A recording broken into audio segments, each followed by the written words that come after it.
So hello and welcome भाई। इस video में अपन लोग टॉपिक कवर करने जा रहे हैं, उसका नाम है कार्नोट साइकिल। देखो, कार्नोट साइकिल एक थर्मोडायनेमिक का कॉन्सेप्ट है। थर्मोडायनेमिक्स मतलब हीट, एनर्जी, अपना टेम्परेचर से रिलेटेड ये टॉपिक है, फिज़िक्स का टॉपिक है। इसकी प्रॉपर थर्मोडायनेमिक्स की वीडियो चैनल पे पड़ी है, तो वहाँ पे मैंने बिल्कुल थर्मोडायनेमिक्स का बेसिक पूरा पहले से सिस्टम क्या होता है, सराउंडिंग एनवायरनमेंट, सारी चीज़ें, प्रोसेसेस, थर्मोडायनेमिक, आइसोबैरिक, आइसोकोरिक, सब कुछ समझा के रखा है। तो वो जाके तुम लोग चेक कर सकते हो डिस्क्रिप्शन में, या फिर आई बटन यहाँ वहाँ मिल जाएगी तुम लोगों को वीडियो की लिंक। ठीक है, अभी फ़िलहाल बढ़ रहे हैं अपन कार्नोट साइकिल के ऊपर। कार्नोट साइकिल ये एक टॉपिक वही का है अपना, तुम लोग ऐसा कह सकते हो कि ये थर्मोडायनेमिक का ही एक टॉपिक है। तो ऊपर जो क्वेश्चन आता है ना, वो बिल्कुल 5 मार्क्स के लिए आएगा तुमको। अगर तुम लोग यूनिवर्सिटी में पढ़ रहे हो, जैसे बीएससी अगर तुम्हारा है या फिर इंजीनियरिंग वगैरह है, तो भाई डायरेक्ट 5 मार्क के लिए अगर क्वेश्चन फंस जाता है तो भाई बिल्कुल तुम लोगों को बहुत ईजी टॉपिक है, तुम लोगों को समझाने वाला हो। देखो, पहली बात तो कार्नोट इंजन और कार्नोट साइकिल दोनों एक ही चीज़ है। कार्नोट रेफ्रिजरेटर अलग है, लेकिन इस वीडियो में हम लोग क्या पढ़ेंगे वो तुमको बता देता हूँ, जिससे कि तुम लोग रेफर कर पाओ। ठीक है, तो कार्नोट इंजन और कार्नोट साइकिल पढ़ेंगे, लास्ट में इफिशिएंसी देख लेंगे, और कार्नोट साइकिल का पूरा वर्क डन देखेंगे पर साइकिल, और टोटल वर्क डन भी देखेंगे। कार्नोट साइकिल में कितने स्टेजेस वगैरह होते हैं वो सब कुछ मैं तुमको आगे बताता हूँ। ठीक है, तो पहले देखते हैं कार्नोट साइकिल क्या है। कार्नोट साइकिल है कार्नोट, ठीक है, एक साइंटिस्ट का नाम है जिसने एक ऐसा हाइपोथेटिकल कॉन्सेप्ट बनाया जिसमें कि भाई उसने अपने हीट इंजन की इफिशिएंसी मैक्सिमम कर दी। ठीक है, पहले जब हीट इंजन डिस्कवर हुआ था तो उसकी इफिशिएंसी, मतलब इफिशिएंसी समझा देता हूँ तुम लोगों को। इफिशिएंसी क्या होता है कि तुम उसको कितना इनपुट दे रहे हो और वो तुम्हें आउटपुट में क्या दे रहा है। ठीक है, वर्क डन कितना करके दे रहा है, तो उसको परसेंट में गिनेंगे तो हम लोग इफिशिएंसी आ जाती है। ठीक है, तो इफिशिएंसी हीट इंजन की बहुत कम थी, तो कार्नोट इस साइंटिस्ट ने सोचा कि भाई इफिशिएंसी बढ़ानी है, ठीक है, हीट इंजन की। तो उसने एक ऐसा हाइपोथेटिकल कॉन्सेप्ट बनाया कि उसमें इफिशिएंसी एकदम मैक्सिमम हो जाएगी। ठीक है, तो वही इसमें पढ़ने वाले हैं। देखो, ये कार्नोट साइकिल और ये हीट इंजन है, तो ये प्रॉपर किस प्रिंसिपल पे वर्क करेगा, ये करेगा साइक्लिक प्रिंसिपल पे। साइक्लिक प्रिंसिपल मतलब कैसा, साइकिल कैसा होता है, एक इनिशियल पॉइंट होता है, एक फाइनल पॉइंट होता है। ठीक है, या फिर ऐसा इनिशियल फिर फाइनल, इनिशियल फिर फाइनल। ठीक है, तो वही यहाँ पे इनिशियल पॉइंट रहेगा, फाइनल पॉइंट रहेगा, उसी को साइक्लिक कॉन्सेप्ट हम लोगों को पढ़ना है। ठीक है, अभी आगे बढ़ते हैं। ये जो पूरी थ्योरी है, ये थ्योरी थोड़ी बहुत तुम लोग मेरे साथ लिख लो, या फिर थोड़ा तो मैंने तुमको पूरा ही समझा ही दिया है। अभी तक के जितना भी मैंने हिंदी में समझाया वो सब कुछ यहाँ पे इंग्लिश में लिखा हुआ है, तो तुम लोग थ्योरी को रेफर कर सकते हो। बाकी नोट्स की लिंक आगे मेरे हैंड रिटन नोट्स है, तो उसकी लिंक तुम लोगों को डिस्क्रिप्शन में मिल जाएगी, वहाँ से तुम लोग मेरे हैंड रिटन नोट्स भी डाउनलोड कर पाओगे। ये पूरी लिंक तुम लोगों को दे दूंगा मैं। ठीक है, तो अभी कार्नोट साइकिल जो है ये 4 स्टेजेस में है। ठीक है, कार्नोट साइकिल 4 स्टेजेस में। तो कार्नोट साइकिल में मेनली क्या होगा, मेनली एक होगा एक्सपांशन, एक होगा कंप्रेशन। मतलब हम जिस इंजन को लेके चल रहे हैं, जिस पिस्टन को लेके चल रहे हैं, वो 2 स्टेज में होगी एक्सपांड, फिर आखिरी के 2 स्टेज में होगी कंप्रेस। इसीलिए तो वो रिवर्सिबल होगी ना। मतलब तुम लोगों को बता देता हूँ, देखो यहाँ पे क्या बोला है कि इफिशिएंसी को मैक्सिमम करना है, तो कैसे होगी, उसके लिए उसने कार्नोट ने एक दिमाग लगाया कि हम लोग इंजन को ही रिवर्सिबल बना देते हैं। मतलब जहाँ से चालू हो रहा है वहीं पे वो ख़त्म हो रहा है, तो अपने आप अगर वो रिवर्सिबल हो जा रहा है, मतलब हीट उसकी लॉस्ट ही नहीं हो रही है, तो एफिशिएंसी एकदम 100% हो जाएगी उसकी। ठीक है, तो सेम यहाँ पे काम है हमारा। अभी आगे बढ़ते हैं हम लोग। यहाँ पे देखो 4 यहाँ पे स्टेजेस है, 4 स्टेप्स बोल लो, स्टेजेस बोल लो। ठीक है, तो पहली होगी रिवर्सिबल आइसोथर्मल एक्सपांशन, फिर रिवर्सिबल एडियाबैटिक एक्सपांशन, फिर same isothermal compression, adiabatic compression. अभी आइसोथर्मल और एडियाबैटिक ये दोनों प्रोसेसेस है, थर्मोडायनेमिक्स के मैंने वीडियो में समझा के रखी है। फिर भी अगर तुम लोगों को नहीं पता होगा तो मैं थोड़ा बहुत यहाँ पे बता देता हूँ। आइसोथर्मल में क्या होता है, आइसोथर्मल इस प्रोसेस में होता है कि टेम्परेचर होता है कांस्टेंट। ठीक है, आइसोथर्मल, थर्मल मतलब टेम्परेचर, टेम्परेचर हो जाएगा यहाँ पे कांस्टेंट। बात करते हैं अभी एडियाबैटिक प्रोसेस की। एडियाबैटिक में क्या होगा, कुछ ज़्यादा कुछ यहाँ पे दिक्कत नहीं है एडियाबैटिक में।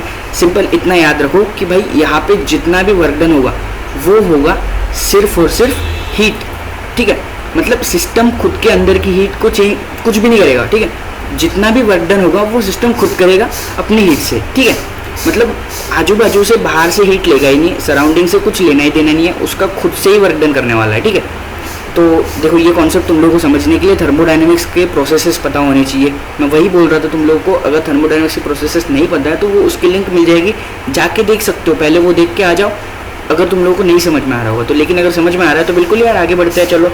तो ये 4 स्टेजेस है अपने कार्नोट साइकिल के, कार्नोट इंजन के, ठीक है। कार्नोट साइकिल बोलो, कार्नोट इंजन बोलो, एक ही बात है।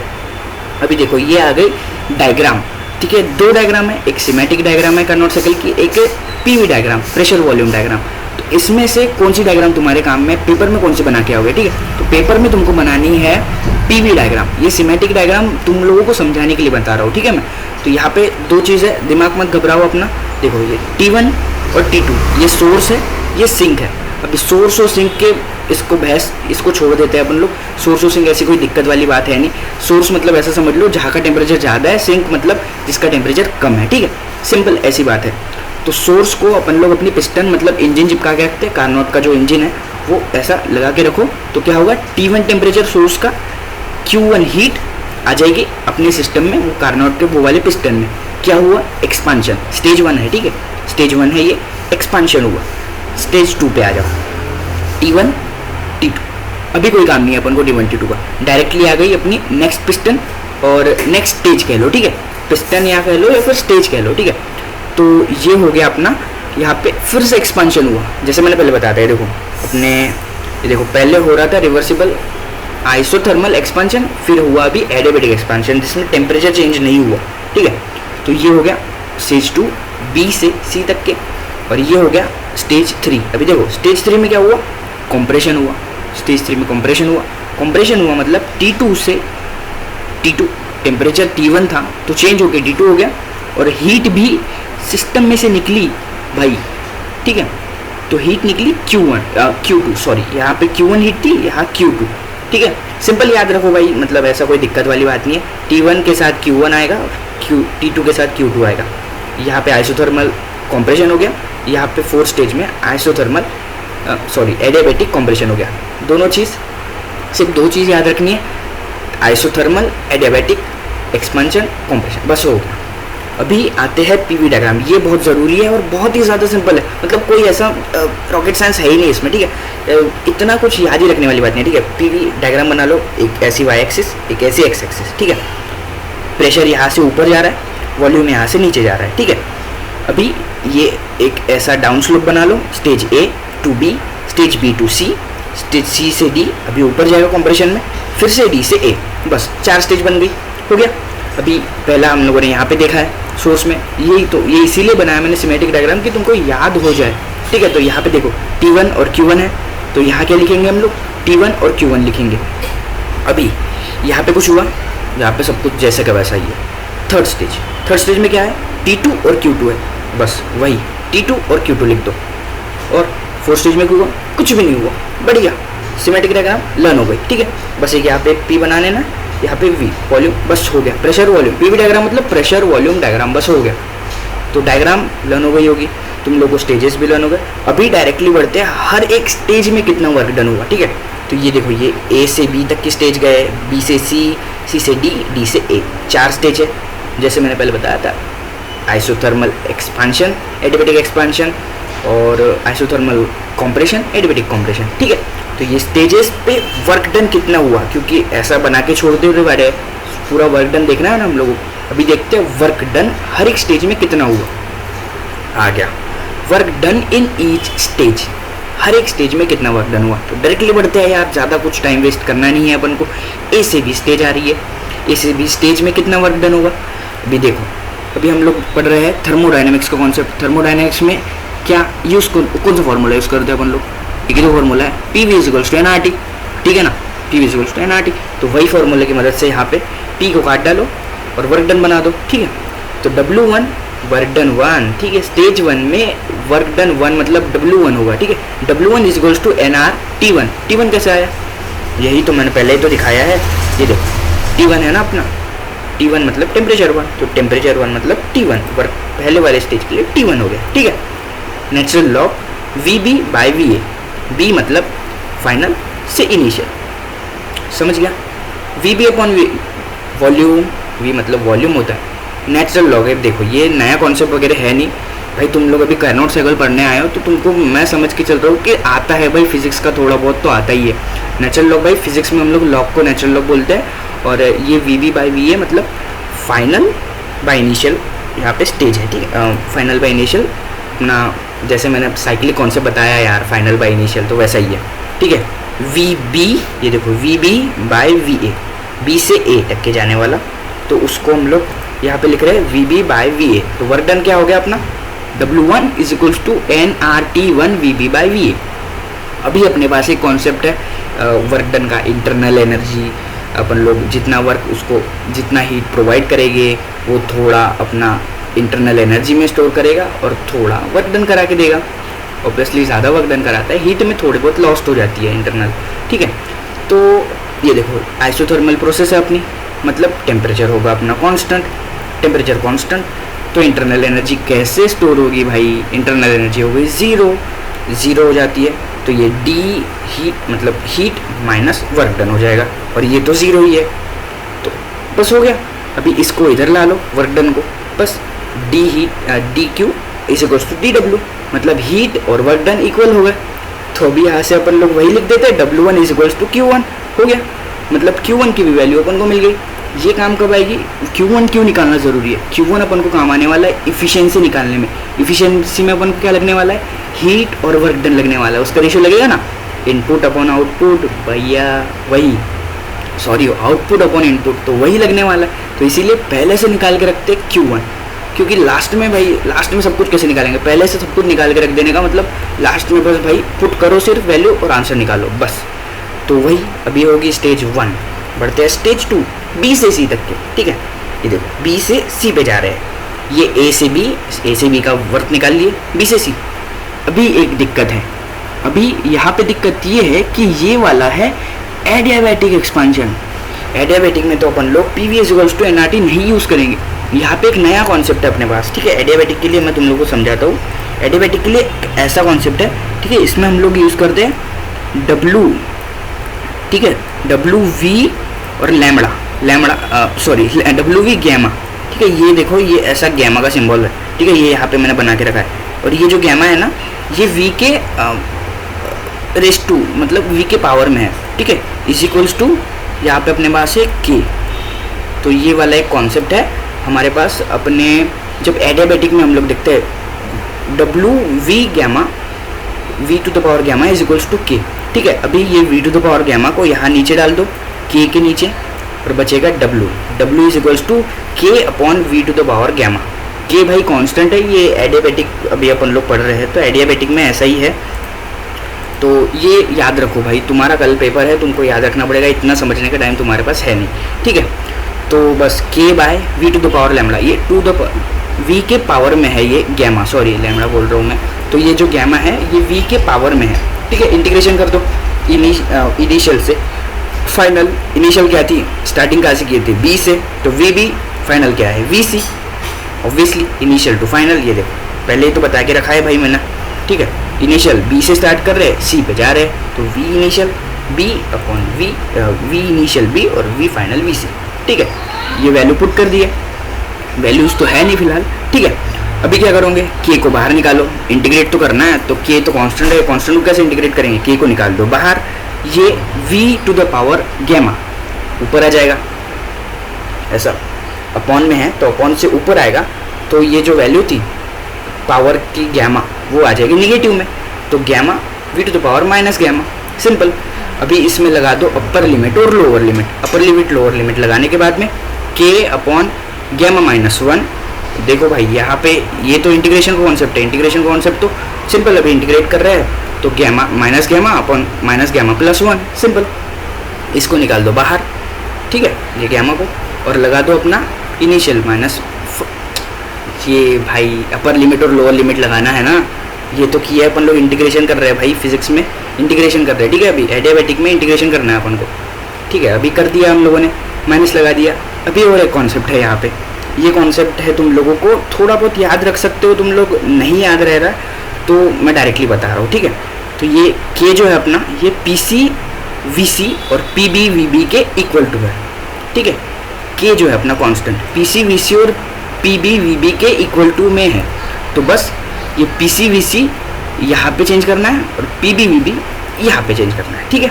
तो PC VC यहाँ लिख दो, PB VB यहाँ लिख दो, हो गया, बढ़िया सिंपल। अभी अपन को पता है PV is equals to NRT होता है। लेकिन NRT कब होता है? जब हम लोग देखते हैं आइडियल गैस के बारे में। अभी हम लोग आइडियल गैस के बारे में बात कर रहे हैं नहीं भाई, तो इसीलिए हम लोगों को n को काट दो। ये n मैंने ज़्यादा का लिख दिया क्योंकि तुम लोगों को याद रहना चाहिए, मतलब समझना चाहिए formula. PV is equals to RT का होगा तो वो थोड़ा अलग दिखता है, अलग सुनने में आता है, तो याद नहीं रहेगा तुम लोगों को।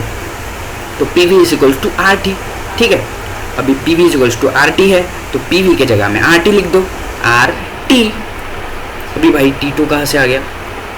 T2 कहाँ से आया? अरे भाई T2 आएगा नहीं क्या? T2 माइनस T1 नहीं होगा क्या? अपने पास इनिशियल, अपने पास फाइनल हीट कौन सी है? T2 है ना, और T1 अपने पास इनिशियल हीट है। सिंपल। अभी यहाँ तुमको सिमेट्रिक डायग्राम में क्या समझाया था मैंने? ये देखो, अपने पास फाइनल हीट कौन सी है? T2, और इनिशियल हीट कौन सी है? T1। सारे कॉन्सेप्ट मैच है भाई, मतलब ऐसा कुछ भी तुम लोग को ज़्यादा का नहीं बता रहा हूँ मैं, सब कुछ याद रखना पड़ेगा तभी जाके तुम्हारा मतलब काम जम पाएगा, ठीक है। कल के पेपर में 5 मार्क्स तुम्हारे पक्के करवा दे रहा हूँ, तो बिल्कुल लाइक ज़रूर कर देना वीडियो पे और शेयर कर दो अपने दोस्तों के साथ में, ठीक है। और सब्सक्राइब भी कर देना चैनल पे। तो अभी देखते हैं आगे अपन लोग, चलो। तो ये देखो, अभी PV की जगह NRT2 माइनस NRT1 हो गया बस। अभी ये जो NR है निकाल लो, कॉमन दिख रहा है, निकाल लो कॉमन, बाहर निकल गया NR। गैमा माइनस गैमा तो बाहर ही है, 1 माइनस गैमा तो नीचे ही है जैसे का वैसा। T2 माइनस T1 है, हो गई भाई अपनी हीट, हो गई भाई अपनी वर्क डन। तो ये W1 यहाँ पे आ गया, ये W2 अपना ये निकल गया, W2 अपना W2 सॉरी ये W3 नहीं है, ये W2 है। W2 लिखना था तो W3 लिख दिया, ठीक है। तो अपना W2 निकल गया, NR/1 minus gamma T2 minus T1, ठीक है। तो ये आ गया अपने पास W1, ये आ गया अपने पास W2, सिंपल। अभी देखते हैं स्टेज 3, इसको डिराइव ही मत करो। स्टेज 3 और स्टेज 4 का एक सिंपल कॉन्सेप्ट बता रहा हूँ तुम लोगों को, बस पेपर में ऐसा ही लिखोगे ना चल जाएगा, ठीक है। स्टेज 3 आइसोथर्मल है। आइसोथर्मल इससे पहले अपन ने सॉल्व किए ना भाई, ए से बी में जब जा रहे थे तो आइसोथर्मल ही था ना, तो उसी की हीट उठा लो, उसी का वर्क डन उठा लो, बस हो गया। ये उठा लिया, NRT1 नेचुरल लॉग VB/VA उठा लिया, रख दो यहाँ पे, ठीक है, रख दिया। यहाँ पे T1 है, लेकिन अभी अपन के पास T1 तो नहीं है, अपन तो फाइनल में जा रहे हैं, तो T1 की जगह अपन लोग देंगे T2। भाई यार कितने मिस्टेक किए मैंने, T2 लिखना है यहाँ पे, ठीक है। ये T1 नहीं, T नहीं है, ये T2 है, ठीक है। नेचुरल लॉग VB/VA लिखेंगे नहीं भाई, VB/VA कैसे लिखेंगे? अपन लोग तो VC/VD लिखेंगे, ठीक है ना, क्योंकि अपन लोग स्टेज कहाँ देख रहे हैं? VC से C से D में जा रहे हैं ना, तो स्टेज अपन VC/VD लिखेंगे, ठीक है। अभी तुम लोग कहोगे VD/VC लिखना चाहिए, नहीं भाई, VC/VD अपन लोग कहेंगे, और VD/VC लिखना चाहिए था, इसीलिए अपन लोग यहाँ पे लगाने वाले माइनस। ये अपने इसको प्रूफ करने के लिए बहुत टाइम लगेगा मुझे तुमको समझाने के लिए, तो इससे अच्छा भाई तुम्हारा कल पेपर है, तो जितना मैं बता रहा हूँ उतना चुपचाप याद कर लो, ठीक है। तो ये हो गया थर्ड वाला, W3 आ गया। अभी देखते हैं W4, मतलब 4 स्टेज, D से A। अभी वापस जा रहे थे, देखो मैं तुम लोग को स्टेज फिर से दिखा देता हूँ। A से B वाली स्टेज देख लिया अपन ने, W1, B से C W2, C से D W3। अभी देखनी है D से A W4, बस हो गया भाई। W4 में क्या करेंगे? एकदम ऐसा एकदम बढ़िया वाला तुम लोगों को दिमाग बता रहा हूँ, ज़्यादा दिमाग का यूज़ ही नहीं करने का। पेपर में ना भाई दिमाग का यूज़ ही नहीं करना पड़ता है, तुम लोग बताया क्या? T2 माइनस T1 है, हटा दो, T1 माइनस T2 कर दो, हो गया वर्क। W4 आ गया, W4 NR1 minus gamma T1 minus T2, बस हो गया। ये हो गया इक्वेशन 1, ये हो गया इक्वेशन 2, इक्वेशन 3 एंड इक्वेशन 4। अभी वर्क डन इन ईच, हर एक स्टेज में वर्क डन आ गया। अभी टोटल वर्क डन चाहिए, ठीक है ना। तो W1, W2, W3 W4 को प्लस कर दो, पूरा एडिशन कर दो W, ठीक है। तो W is equals to W1 plus W2 plus W3 plus W4 हो गया। लिख दो अभी इसका। अभी ये क्या है? वर्क डन पर साइकिल, एक पूरी साइकिल कंप्लीट करके जितना वर्क डन कर रहे हैं अभी ये अपन लोग निकाल रहे हैं, या फिर टोटल वर्क डन कर लो। तो टोटल मतलब 1 2 3 मिला दिया सब, W1 W2 W3 लिख दिया। ये देखो W1, ये W2 आ गया, ये W3 आ गया, W4 आ गया। अभी एक बहुत ही ज़्यादा बढ़िया चीज़ तुमको दिखाता हूँ, बहुत मज़ा आएगा तुम लोगों को। कैसा मज़ा? कुछ सिमिलर दिख रहा है, काट डालो। दिखा सिमिलर, काट डालो, काट डालो। ये नीचे नहीं है, ये ऊपर का, ठीक है। ये सिमिलर दिखा, काट डालो। ये भी काट डालो। हो गया, बचा क्या? ये बचा और ये बचा, ठीक है। ये भी इसके साथ में ये दो, ये W मतलब W1 और W4 बच गया, लिख दो साथ में। हो गया W और W, तो ये आ गया अपने पास टोटल वर्क डन। लेकिन भाई ये कौन से फॉर्म में है? ये फॉर्म अपन को ऐसा फॉर्म नहीं चाहिए, अपन को एक पर्टिकुलर फॉर्म चाहिए जिसमें ये T और T1 और T2 के बीच में रिलेशन आ जाए और VB अपॉन VA के बीच में रिलेशन आ जाए। तो हम लोग एक दिमाग लगाएंगे अपना यहाँ पे, ठीक है। इसको इक्वेशन फायदे दो और दिमाग यहाँ पे ये लगाओ कि हम लोगों को पता है PV गैमा कांस्टेंट है, कांस्टेंट है। क्यों भाई? PV इक्वल्स टू nRT की वजह से कांस्टेंट है, तो वही यहाँ पे लिख दो अभी। तो P की जगह अभी T डाल दो, P की जगह T डालना है, सिंपल। P की जगह T डाल दो और गैमा -1 कर दो, ठीक है। ये भी बन गया अभी अपना कांस्टेंट। अभी T1 VB गैमा -1, V की वैल्यू पुट करना पड़ेगा और यहाँ पे VC, T1 के साथ VB और T2 के साथ VC। बस T को साथ में लिखो, VB को साथ में लिखो, बस हो गया। ये बन गया एक डब्बा। T का और VB अपॉन VC का रिलेशन निकल गया, ठीक है। अभी सिमिलर T1 VD और T2 VA का रिलेशन निकाल लो, उसको भी एक साथ लिख दो और उसको भी बना दो ऐसा डब्बा, ठीक है। अरे यार भाई, हाँ ठीक है, ये बन गया डब्बा। अभी डब्बा बन गया, रुको मैं जो सड़ाया है वो इरेज करता हूँ, ठीक है। अभी बन गया ये डब्बा और इसके बाद में डब्बा बनाने के बाद में अभी क्या दिख रहा है? क्या दिख रहा है? ये T1/T2 और ये है T1/T2, दोनों इक्वल है इसके, ठीक है। मतलब T1/T2 तो इक्वल ही है, तो ये दोनों भी एक में एक से इक्वल हो जाएंगे, ठीक है ना। दोनों इक्वल हो गए। अभी दोनों को इक्वल हो गए तो अपन लोग ऐसा लिख सकते हैं कि भाई VB upon VC is equal to VD upon VA। बस यही प्रूफ करना था। अभी इक्वेशन 5 इम्प्लाइज दैट कि W is equal to nRT1 natural log VB upon VA, बदल दिया, ठीक है। यहाँ से VB अपॉन VA तो जैसे का वैसा है, natural log nRT2 natural log, देखो VC अपॉन VB को हम लोगों ने बदल दिया VB अपॉन VA से। बस अभी क्या करो, नेचुरल लॉग को सेम कर दो और T1 माइनस T2 अलग कर दो, ठीक है। ये देखो, तो आंसर क्या आ रहा है हमारा? टोटल वर्क डन हमारा निकल रहा है W is equals to NR T1 minus T2 natural log VB upon VA। बढ़िया तरीके से हमारा वर्क डन आ चुका है। तो अगर पेपर में तुम लोगों को पूछेगा कि भाई वर्क डन निकालो कार्नोट हीट इंजन का या फिर कार्नोट साइकिल का, तो सिंपल वर्क डन तुम्हारा आ गया है। अभी देखते हैं फाइनली, वीडियो खत्म होने से पहले हम लोग देख लेते हैं जल्दी जल्दी इफिशिएंसी ऑफ कार्नोट साइकिल। छोटा सा टॉपिक है इफिशिएंसी। जैसे मैंने तुम लोगों को बताया, आउटपुट अपॉन इनपुट। आउटपुट अपना वर्क डन था, टोटल वर्क डन। इनपुट अपन ने क्या दिया था? हीट इनपुट दिया था। क्या दिया था? Q2 दिया था या Q1 दिया था? कुछ लोग कहेंगे भाई Q2 भी तो दिया था अपन ने हीट। नहीं भाई, अपन ने वर्क डन का अपन ने इनपुट सिर्फ Q1 ही दिया था। T1 के साथ Q1 ही इनपुट दिया था। T2 तो वो खुद से उसकी कम हो गई थी कंप्रेशन की वजह से, ठीक है। तो अपना output work done W upon Q1, ठीक है। आउटपुट अपना W1 W2 W3 नहीं है, चारों को मिला के टोटल W अपना आउटपुट आया है वर्क डन, ठीक है। तो आउटपुट अपॉन इनपुट, W की वैल्यू यहाँ पे है, रख दो। Q की वैल्यू अपन ने पहले ही निकाली है, ये यहाँ पे है। Q की वैल्यू ये रही, Q1 की वैल्यू पहले ही तो निकाली थी, मैंने तुमको बताया था। Q1 की वैल्यू कहाँ काम आएगी अपन को? इफिशिएंसी में काम आएगी, बिल्कुल यहाँ पे काम आ गई। अच्छा हुआ ना पहले से ही निकाल के रख दी, बस यहाँ रख दो, रख दिया। अभी भी फेवरेट पार्ट आ गया मेरा, ठीक है। ये सेम दिखा, काट डालो। ये सेम दिखा, काट डालो। और कुछ सेम दिख रहा है? R दिख रहा है ना, NR, काट डालो। NR कट गया, ये भी NR कट गया, बचा गया T1 minus T2 upon T1, ठीक है। ये बचा T1 माइनस T2/T1।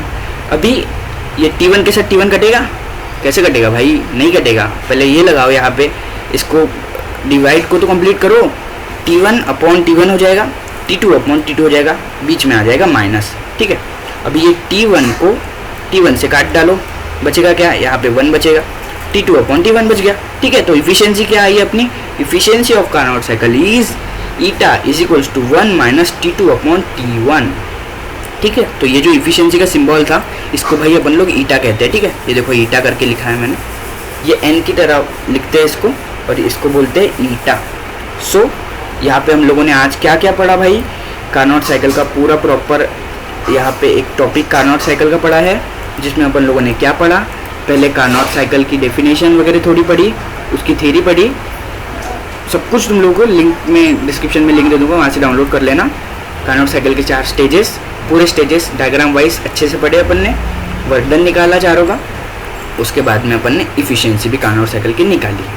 तो अगर तुम लोग को आज की वीडियो पसंद आई होगी तो लाइक ज़रूर करना तुम लोग को, और कौन से कॉन्सेप्ट चाहते हो कि भाई मैं समझाऊँ, तो कॉन्सेप्ट के वो कमेंट सेक्शन में तुम लोग कॉन्सेप्ट के नाम लिख दो कि भाई ये वाला कॉन्सेप्ट भी तो समझा दे हम लोगों को। और बाकी ऐसी वीडियोस आती रहेगी, छोटे छोटे कॉन्सेप्ट के ऊपर छोटी छोटी वीडियोस आती रहेगी। चैनल को सब्सक्राइब करना, वीडियो को शेयर कर दो अपने दोस्तों के साथ में। मिलता हूँ अगली वीडियो में, एंड गुड बाय।